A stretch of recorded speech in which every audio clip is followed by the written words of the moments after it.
ये है हरिपुर गांव, एक छोटा सा गांव जहां सुबह की शुरुआत सूरज की किरणों से कम और द्वारिका काका के गर्मा गर्म समोसों की खुशबू से ज्यादा होती है। जैसे ही काका की दुकान का कड़ाहा चढ़ता है, पूरे गांव में ऐसी महक फैल जाती है कि लोग अपने अपने काम छोड़कर सीधे दुकान की तरफ खिंचे चले आते हैं। दुकान के बाहर ग्राहकों की भीड़ लगी है, मानो आज समोसे मुफ्त में बंट रहे हों। अंदर का नजारा और भी मजेदार है।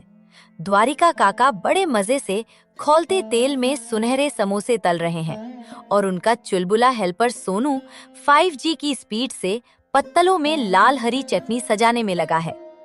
द्वारिका काका मुस्कुराते हुए, अरे सोनू, जरा चटनी में हरी मिर्च थोड़ी संभाल के डाल बेटा। पिछली बार तेरी चटनी खाकर पंडित जी की आंखों से ही पानी निकल आया था। काका आप चिल करो, आज की चटनी एकदम चटाकेदार बनी है। खुशबू से ही भीड़ पागल हो जाएगी। ये लो, पहली घानी तैयार। चल चल, ज्यादा हीरो मत बन। बाहर देख, लोगों की कैसी भीड़ लगी है। आज तो लग रहा है आधा गांव बिना मुंह धोए ही अपने समोसे खाने आ गया है। जल्दी जल्दी पत्तल लगा। पार्वती चाची अपनी सहेलियों के साथ बाहर बेंच पर बैठती हैं। सोनू किसी फिल्मी हीरो की तरह स्टाइल मारते हुए उनके सामने पत्तलों में समोसे रखता है। पेश है हरिपुर का नंबर 1 काका स्पेशल समोसा। इसे खाओ और सास बहू के सारे टेंशन भूल जाओ चाची। अरे वाह रे सोनू, तेरी जुबान तो समोसे की चटनी से भी ज्यादा चटपटी हो गई है आजकल। क्या करे चाची, दिन भर कढ़ाई के पास रहकर मैं भी थोड़ा खस्ता हो गया हूँ। ओए सोनू, चाची को बातों में मत फंसा, उन्हें शांति से समोसा खाने दे। पार्वती चाची समोसे का एक बाइट लेती हैं और स्वाद के मजे में आंखें बंद करके सिर हिलाती हैं। मान गए द्वारिका भाई, तुम्हारे हाथों में तो पक्का कोई जादू है। शहर का पिज्जा बर्गर भी तुम्हारे समोसों के आगे एकदम फेल है। अरे जादू वादू कुछ नहीं है बहन जी, ये तो बस आप लोगों का प्यार और मेरी पुरानी कढ़ाई का कमाल है। तभी शंभू काका कंधे पर कुदाल लिए पसीने में तरबतर होकर आते हैं। उनके पीछे उनकी बेटी राधा भी आ रही है।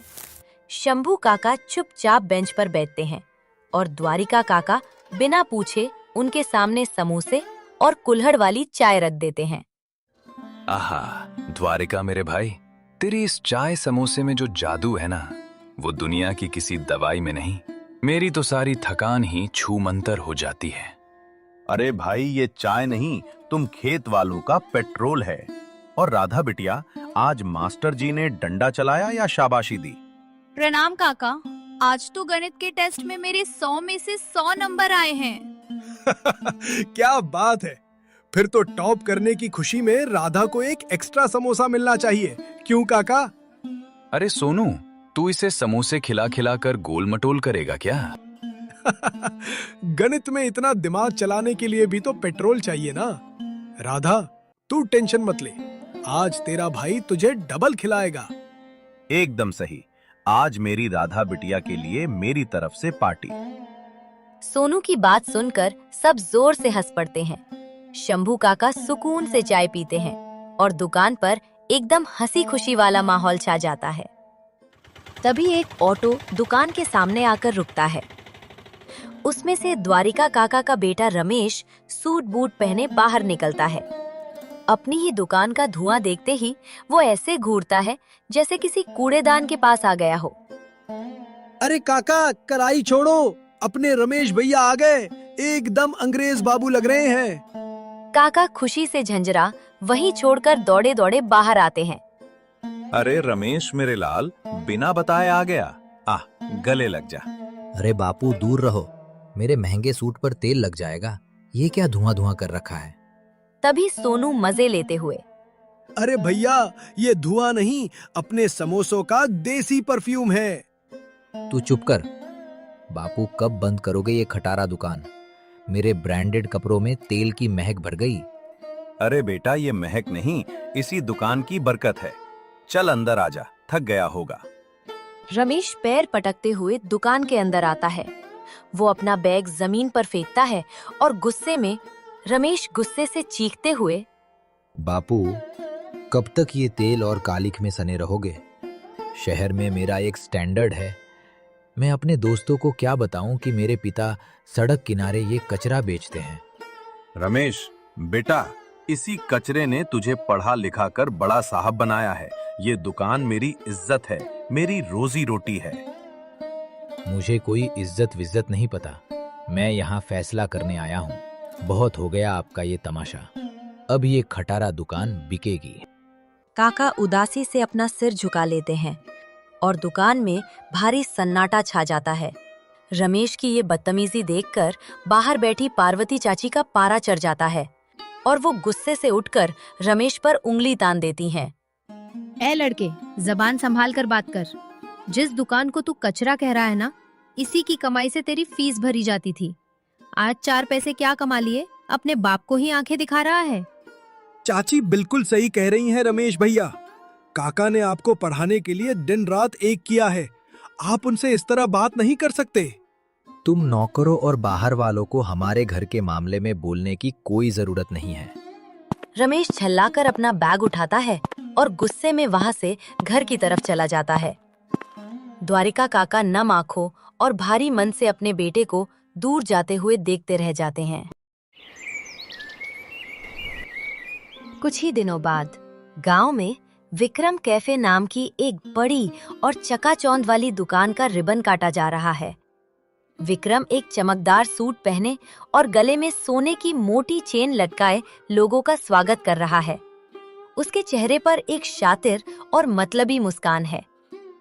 आइए भाइयों आइए, विक्रम कैफे में आपका स्वागत है। आज उद्घाटन की खुशी में सब कुछ एकदम फ्री। खाइए और शहर वाले स्वाद का मजा लीजिए। गांव के लोग मुफ्त समोसों के लालच में दुकान की तरफ खिंचे चले आ रहे हैं। विक्रम एक कोने में खड़ा होकर मुस्कुराता है, जैसे उसने अपना कोई बहुत बड़ा मकसद पूरा कर लिया हो। रात का सन्नाटा है। सोनू अकेला घर लौट रहा है। तभी अंधेरे से निकलकर विक्रम अचानक उसका रास्ता रोक लेता है और नोटों की एक मोटी गड्डी उसके हाथ में थमा देता है। विक्रम बाबू, ये सब क्या है? कब तक उस बुढ़े की खटारा दुकान में पत्तलें उठाता रहेगा रे तू? ये तेरी नई जिंदगी का एडवांस है। मेरे नए कैफे में आ जा। पर द्वारिका काका को ऐसे बीच में? अरे काका को छोड़, मेरे यहाँ काम आधा और पैसा इतना मिलेगा कि तू अपना पक्का घर बना लेगा। सोच ले। सोनू हाथ में रखी नोटों की गड्डी को गौर से देखता है। विक्रम उसे शातिर नजरों से घूर रहा है। सोनू के चुलबुले चेहरे पर अचानक एक गहरी और रहस्यमयी खामोशी छा जाती है। वो विक्रम की तरफ देखता है, पर मुंह से एक शब्द नहीं निकालता। अगली सुबह दुकान पर द्वारिका काका चूल्हे के पास चाय बना रहे हैं। सोनू अपना थैला लेकर वहां आता है, पर काका से नजरें चुरा रहा है और बिना कुछ बोले सीधे विक्रम कैफे की तरफ मुड़ जाता है। अरे सोनू, कहाँ जा रहा है बेटा? आज दुकान नहीं लगानी क्या?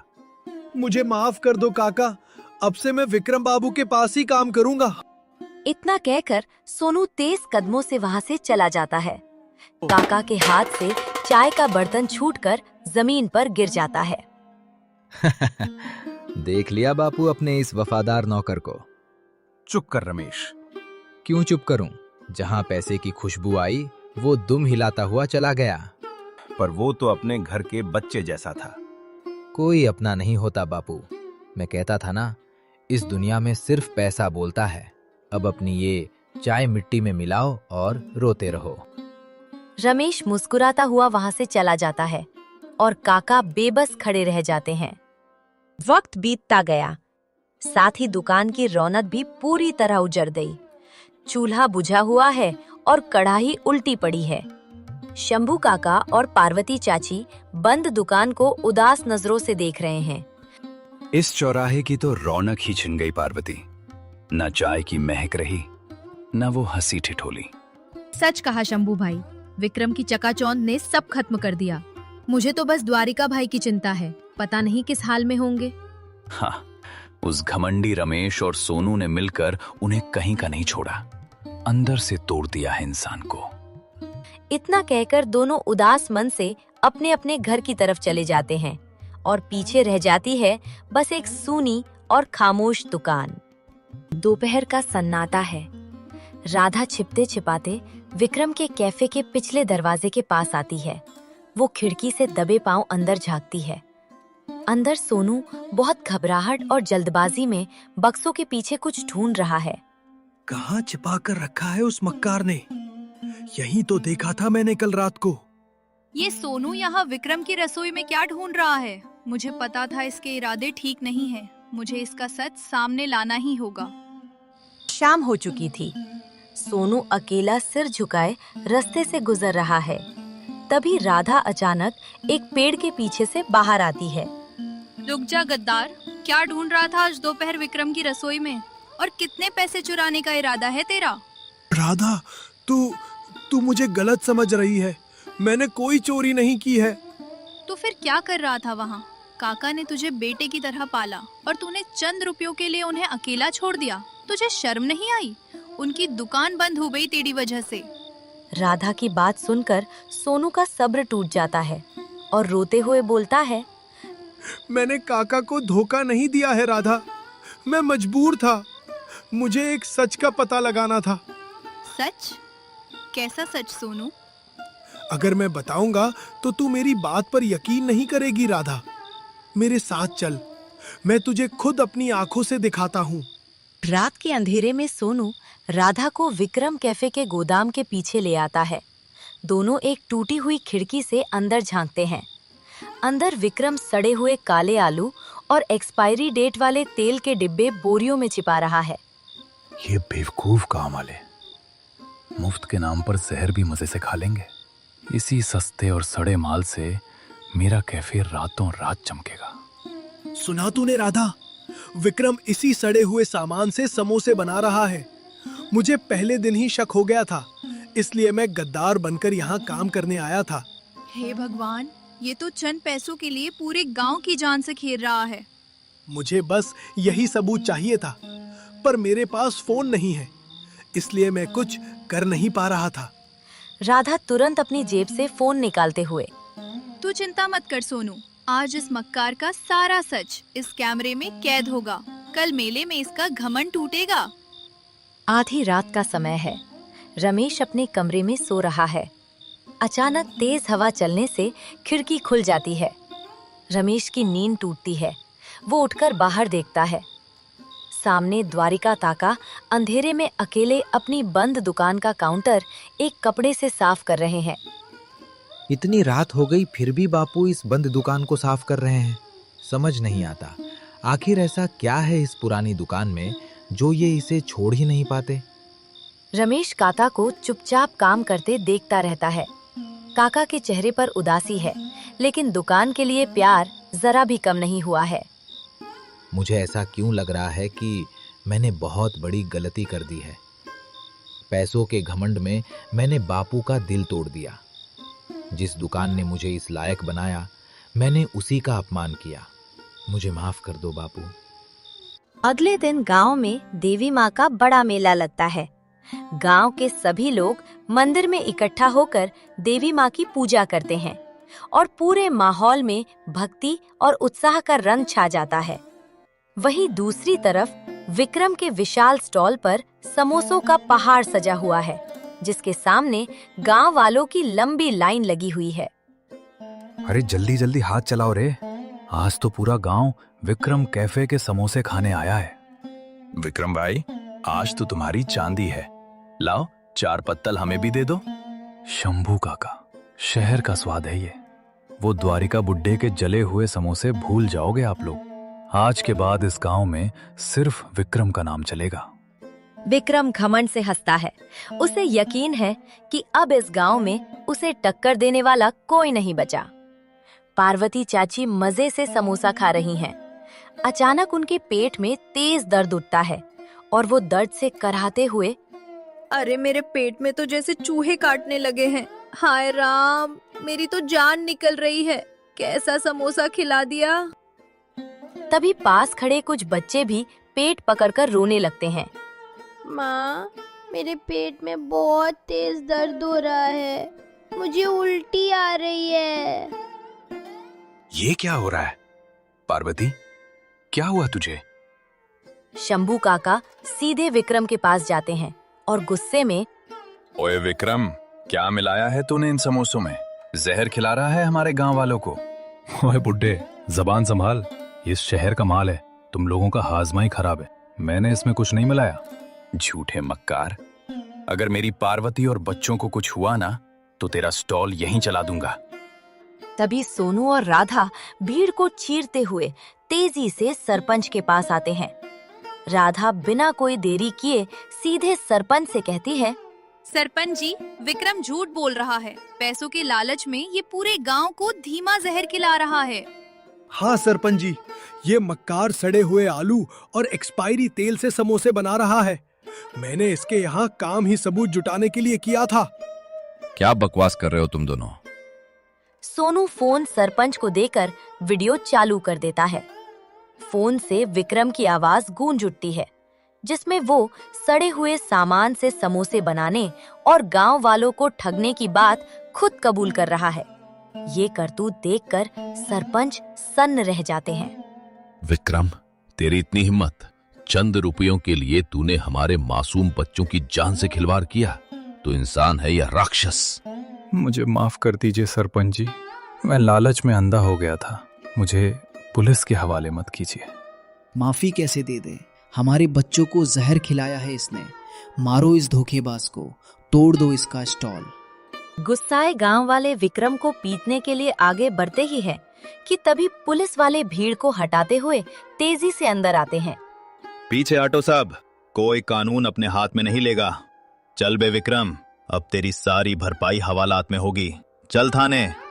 पुलिस विक्रम को घसीटते हुए जीप की तरफ ले जाती है। घमंड में चूर विक्रम का सिर अब शर्म और डर से नीचे झुका हुआ है। मेले के हंगामे के बाद सोनू पुरानी दुकान पर आता है। द्वारिका काका उदास और चुपचाप बैठे हैं। सोनू उनके पास जाता है और उनके घुटनों के पास जमीन पर बैठ जाता है। मुझे माफ कर दो काका। मुझे झूठा और गद्दार इसलिए बनना पड़ा ताकि विक्रम का सच सबके सामने ला सकूं। मैं आपको छोड़कर कहीं नहीं जा सकता। पगले, तूने तो आज बेटे से बढ़कर अपना फर्ज निभाया है। मैं तो सोच रहा था कि जब मेरा अपना खून ही मेरा नहीं रहा तो तू क्या रुकेगा। तभी पीछे से भागते हुए कदमों की आवाज आती है। रमेश रोते हुए आता है और सीधे काका के पैरों में गिर जाता है। बापू, मुझे माफ कर दीजिए। पैसों के घमंड में अंधा होकर मैंने आपका और इस दुकान का बहुत अपमान किया है। मुझे अपनी गलती का एहसास हो गया है बापू। शहर की चकाचौंध ने मुझे अपनों से दूर कर दिया था। अब मैं आपको छोड़कर कहीं नहीं जाऊंगा। रमेश की आंखों में सच्चा पछतावा देखकर काका का दिल पिघल जाता है। रमेश, मेरे बच्चे, उठ जा बेटा। सुबह का भूला अगर शाम को घर लौट आए तो उसे भूला नहीं कहते। तूने अपनी भूल मान ली, मेरे लिए यही बहुत है। काका प्यार से रमेश और सोनू की तरफ देखकर मुस्कुराते हैं। तीनों की आंखों में खुशी के आंसू हैं और आज काका की पुरानी दुकान में फिर से रौनक लौट आई है। कुछ महीनों बाद पुरानी दुकान का रंग रूप पूरी तरह बदल चुका है। दुकान के बाहर लोगों की भीड़ लगी रहती है और गर्मा गर्म समोसों की खुशबू पूरे माहौल में फैली रहती है। पार्वती चाची, आज तो आपको 3 समोसे खाने ही पड़ेंगे और वो भी बिल्कुल मुफ्त। रमेश बेटा, तू इतने प्यार से खिलाएगा तो मैं मना कैसे करूं? तेरे बापू के हाथों का स्वाद अब तुझ में भी आ गया है। अरे आराम से बच्चों, धक्का मुक्की नहीं, सबको मिलेंगे। सोनू बेटा, जरा जल्दी से चटनी तो लाना। अभी लाया काका। आज की पुदीने की चटनी खाकर तो पूरा गांव उंगलियां चाटता रह जाएगा, है ना द्वारिका काका? बिल्कुल मेरे शेर, आज मेरी इस दुकान में सच की बहार लौट आई है। दुकान में सब हंस पड़ते हैं। एक बार फिर उस छोटी सी दुकान में पुरानी रौनक और खुशियां लौट आई हैं।